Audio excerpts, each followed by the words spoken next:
Anda tidak bisa menganalisa hidung kalau Anda tidak memahami wajahnya, jelas ya.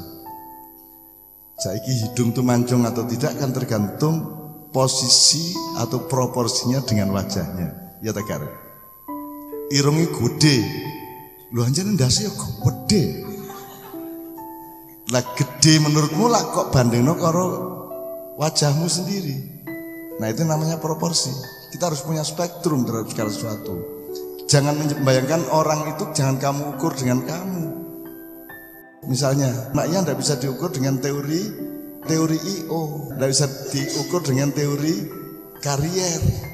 Tidak bisa diukur dengan teori apa kebesaran. Tidak ada kebesaran di sini gitu. Taplak gak jelas gitu. Wis 24 tahun iki lumayan mejone iki lumayan nih. Biasa ya alah. Bembet. Jadi kalau pakai teori I.O. teman-teman sekalian, berapa biaya acara seperti ini? Berapa biaya?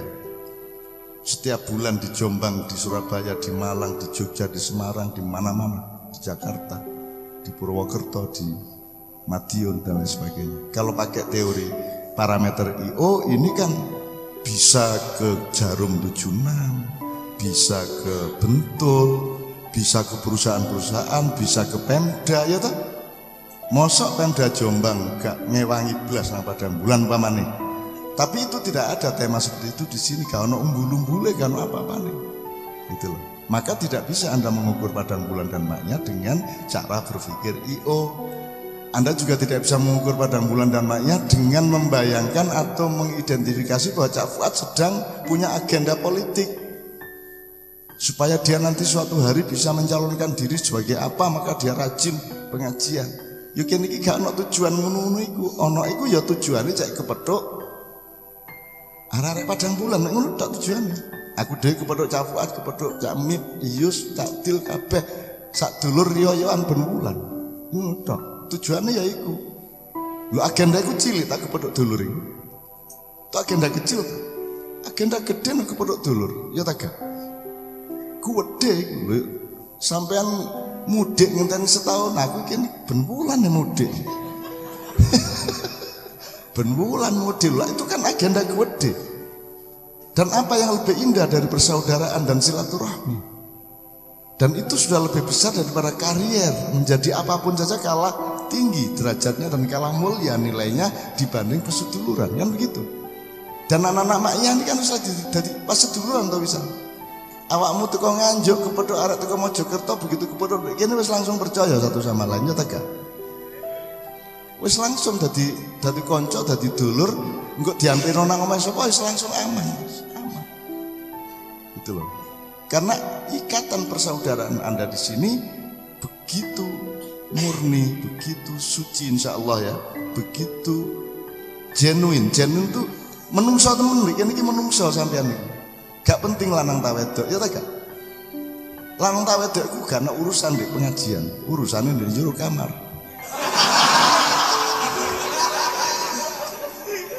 Mulane masih ana wedok sitok iku lho, nyelempit di tengah sarang penyamun nih. Ya gak ana masalah. Karena selama pengajian gak eling nek dheke wedok. Sing lanang gak eling nek dheke lanang. Mulane aja diteges-tegesno lanang wedok iku gak ra eling. Kok iya ya lanang ya ngono kan.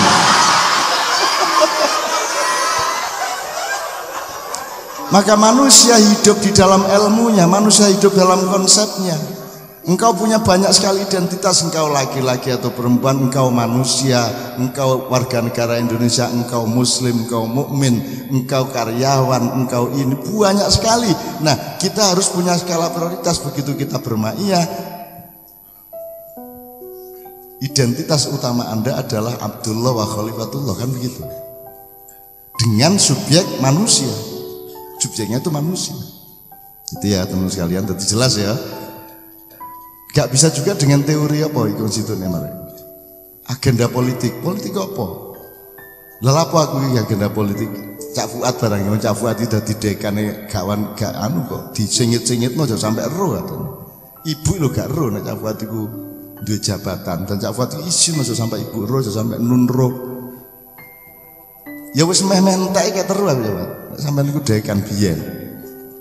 Lho, bayangno isin lho. Dadi pejabat isin deh keluargane. Kan kualik pikiran gitu.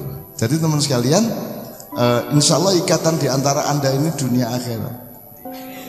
Wis engko awakmu bareng di swarga, bareng melbune kira-kira ya kloter-kloter awal lah. Iya, apalagi selawatannya kalah karo selawatan NU. Nah NU kan fase-fase lagune enak-enak. Iki mah tak rungokno ya gak tape enak.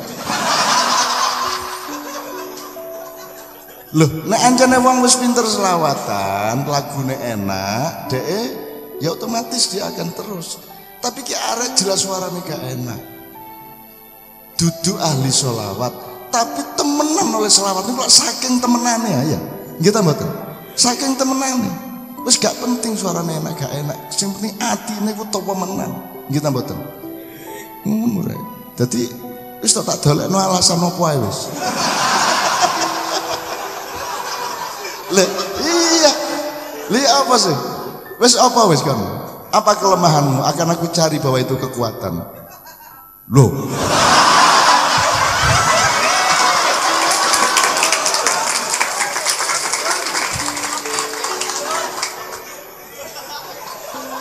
Saya iki guyune iki kudu ditafsirno.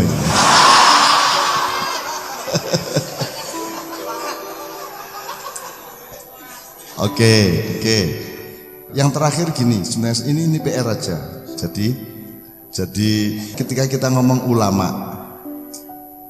sebelum Allah mengatakan innama yahsyallaha min ibadihi al ulama, ya, itu kan lingkungan konteks yang dipaparkan oleh Allah itu kan kekaguman manusia atau betapa Allah itu menciptakan alam, nyritoni langit, udan, wit-witan, woh-wohan, ya, kesuburan, ya, kemudian gunung, pelangi, warna-warna. Tiba-tiba Allah mengatakan nama yasallah min ibadil ulama. Kalau kita ngomong akademis, secara ilmu atau struktur berpikir yang modern yang selama ini kita pakai di kampus atau di sekolahan, iki apa sambungan kok moro-moro ngomong ulama? Kan gitu. Tapi justru di situ letaknya Al-Quran, di situ asosiasi dan imajinasi dan ijtihad itu bekerja. Jadi karena yang disebut Allah itu adalah mekanisme alam, organisme, ada hujan, ada ini, ada pohon, ada buah, ada ini. Kemudian Allah ngomong ulama, berarti ulama kan dari kata alima ya'lamu ilman wa huwa alimun, terus jamaknya ulama, ya. Ini kan kemampuan seseorang untuk mempelajari dan menguasai dalam tanda petik sesuatu hal, ya toh? Maka dia disebut alim. Misalnya awakmu, misalnya Pak Rahmat ahli pertanian, maka dia ulama pertanian. Kira-kira gitu ya. Cendekiawan pertanian, cendekiawan atau intelektual atau apa liane? Ya, katakanlah kita cendekiawan pertanian. Nah, ulama adalah orang-orang yang disebut Allah bahwa yang takut kepadaku itu ulama, ya.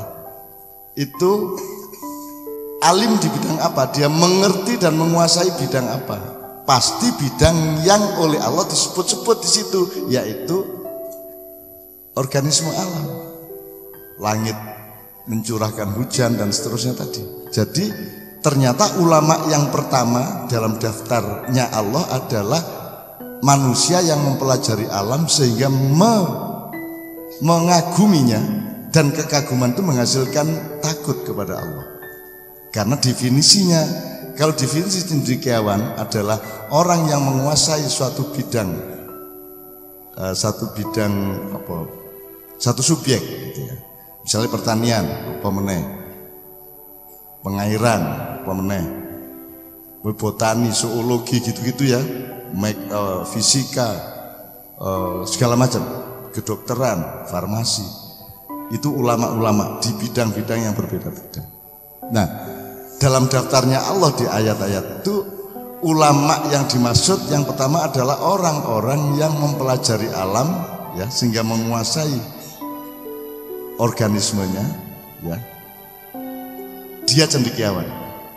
Tapi kalau kepandaiannya terhadap sesuatu hal itu membuat dia takut kepada Allah, maka dia naik dari cendekiawan menjadi ulama. Jelas ya, ya? Jadi definisi ulama adalah orang yang menguasai keilmuan dan pengetahuan sesuatu hal yang karena pengetahuan dan ilmunya itu dia menjadi takut kepada Allah, itulah ulama. Nek tidak takut kepada Allah, hasilnya dia bukan ulama, dia hanya cendekiawan. Kira-kira ngomong. Jadi ayat itu bukan dulu itu diturunkan wis ono iki ono developer, ono ulama, ono pejabat, ono tukang becak, gojek, terus yang takut kepadaku hanyalah ulama, sing iki gak wedi. Enggak gitu. Jadi yang dimaksud Allah mestinya adalah mereka atau manusia, orang-orang yang menguasai ilmu kemudian takut kepadaku, itulah yang ulama. Tidak peduli dia hanya petani, asal dia menguasai pertanian dan itu membuatnya dia takut kepada Allah, maka dialah ulama. Awakmu jadi servis handphone utak-utek dadi gitu. Dadi lah ono koyo Marquez itu. Ono batang motor itu dibrukno dilungkas dadi motor temenan. Itu ahli Marquez itu ahli apa jam otomotif. Ahli otomotif, dia ulama otomotif, angel tuh ini. Wartawan ini nek kate ngutip seorang ulama otomotif lah, kayak ini. Bingung wartawan. Ayo mulane ta sinau ta rek, sinau. Ulama itu tidak hanya fikih. Ulama itu Allah menciptakan begitu luas, begitu beragam komponen-komponen kehidupan itu, sehingga ulama adalah orang-orang yang berbagi tugas. Sitok menguasai ruji, sitok menguasai ban, sitok menguasai rudo, sitok menguasai busi, lagu mesti rek. Itu loh, itu namanya ulama.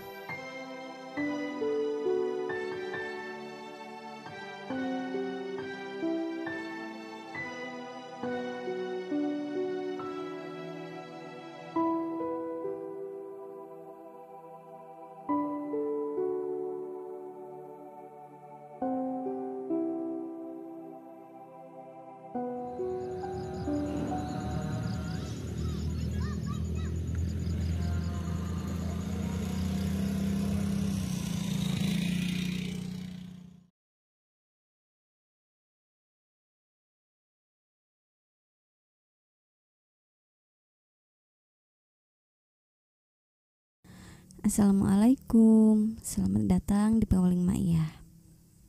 Sebelumnya, kami ingin mengucapkan selamat Hari Raya Idul Fitri 1443 Hijriah. Mohon maaf lahir dan batin kepada siapapun dan apapun saja. Oke dulur-dulur, berikut ini hanya sekedar ulasan atau pointer untuk pembelajaran bersama. Pointer pertama, Mbah Nun ngendiko perihal proporsi dan spektrum. Mbah Nun berikan contoh bahwa hidung itu mancung atau tidak itu kan tergantung proporsi atau posisinya dengan wajahnya. Misalnya, hidungnya kok besar sekali. Loh, memang wajahnya juga besar kok. Mbah Nun pun mengingatkan bahwa jangan mengukur segala sesuatu itu hanya dari diri kita sendiri saja. Dari situ selanjutnya Mbah Nun memperluas contohnya. Misalkan, Ma'iyah jangan diukur dengan teori modern, karena di Ma'iyah tidak ada urusan popularitas, kebesaran, dan sejenisnya itu. Kemudian Mbah Nun juga mengingatkan, Anda jangan membayangkan atau mengidentifikasi Cak Fuad, Kiai Muzamil, Mbah Nun, atau siapapun di Ma'iyah ini rajin berma'iyah karena bertujuan agar suatu saat nanti saat nyalon supaya dipilih. Mbah Nun hanya ingin menegaskan bahwa sama sekali Ma'iyah tidak ada tujuan atau agenda politik. Mbah Nun bermaiyahan hampir setiap malam keliling kota di mana-mana, tidak ada urusan keduniawian.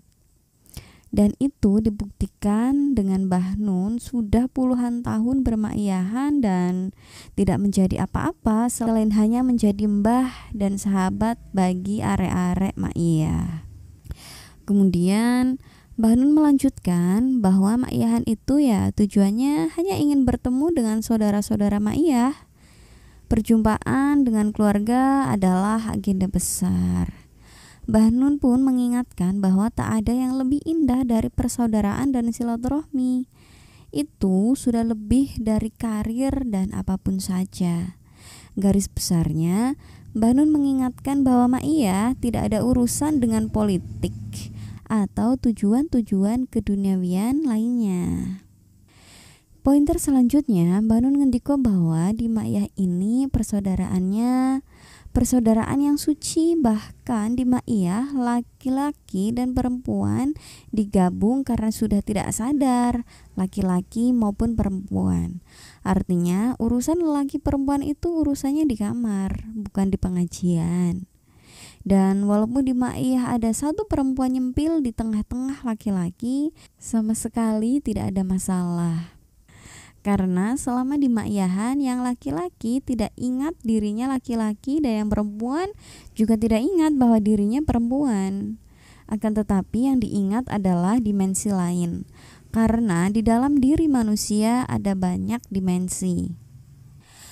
Ada dimensi engkau sebagai manusia, engkau sebagai muslim, engkau sebagai mukmin, engkau sebagai karyawan, sebagai hamba, sebagai warga, sebagai manusia, dan seterusnya. Nah, Mbah Nun ngendiko bahwa kita harus memiliki skala prioritas setelah kita berma'iyah. Dan ketika Anda berma'iyah, identitas Anda adalah sebagai Abdullah dan Khalifah. Artinya, fokusnya tidak hanya sebatas dimensi jenis kelamin. Pointer selanjutnya, perihal ulama.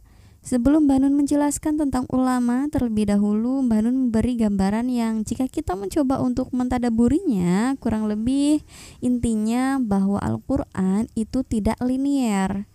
Dan itulah hebatnya Al-Quran, tidak seperti buku kurikulum ataupun kitab yang manapun juga. Contohnya ayat berikut ini. Dan demikian pula di antara manusia, makhluk bergerak yang bernyawa dan hewan-hewan ternak ada yang bermacam-macam warna dan jenisnya. Di antara hamba-hamba Allah yang takut kepadanya adalah ulama. Sungguh, Allah Maha Perkasa, Maha Pengampun. Kemudian Mbah Nun menjelaskan di dalam ayat tersebut bahwa sebelum Allah berfirman perihal ulama, ayat sebelumnya adalah tentang mekanisme alam dan organisme alam seperti makhluk, kehidupan, hewan, warna. Kemudian Allah tiba-tiba berfirman tentang ulama. Dari sini Mbah Nun ngendiko bahwa jika kita ngomong akademis secara ilmu atau struktur berpikir yang modern yang selama ini kita pakai di kampus atau di sekolahan, maka ini apa sambungannya? Kok tiba-tiba ngomong ulama? Mbah Nun pun ngendiko bahwa justru di situ letaknya Al-Quran. Di situ letaknya asosiasi imajinasi atau ijtihad itu bekerja. Kemudian Mbah Nun meneruskan bahwa ulama kan jamak dari alima ya'lamu, yang artinya orang yang mengetahui sesuatu hal. Nah, pertanyaannya adalah yang disebut Allah, orang yang takut kepadaku itu ulama. Itu yang mengetahui apa? Pasti di bidang yang Allah sebutkan di ayat sebelumnya tadi, seperti tentang mekanisme alam dan organisme alam, seperti makhluk, kehidupan, hewan, warna-warni. Jadi ternyata daftar utama dari Allah tentang ulama adalah orang yang mempelajari tentang organisme alam. Kemudian dari pengetahuannya tersebut, maka pengetahuannya itu membuatnya takut kepada Allah. Maka dia adalah ulama. Nah, dulur-dulur, sampai sini jika kita mencoba untuk mengingat dari apa yang dulu Mbah Nun pernah sampaikan perihal ulama, bahwa terjemahan Indonesia dari ayat ulama menurut Mbah Nun kurang tepat. Pasalnya, dalam terjemahan Indonesia diartikan, di antara hamba-hamba Allah yang takut kepadanya hanyalah para ulama. Karena Mbah Nun ngendiko bahwa, loh, kok enak sekali sudah digolong-golongkan begitu, bahwa yang takut kepada Allah hanyalah ulama. Seharusnya menurut Mbah Nun maksudnya ayat itu adalah siapa saja yang takut kepada Allah itu adalah ulama. tidak peduli kamu itu tukang becak, asalkan pengetahuanmu tentang becak itu membuatmu takut kepada Allah, maka kamu adalah ulama.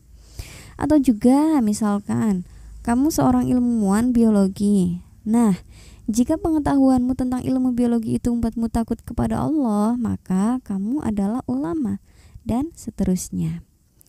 Jadi intinya, siapa saja orang yang memiliki pengetahuan dan sehingga dengan pengetahuannya yang dia miliki itu maka membuat dia takut kepada Allah, maka dialah ulama. Berikut ini tadabbur singkatnya.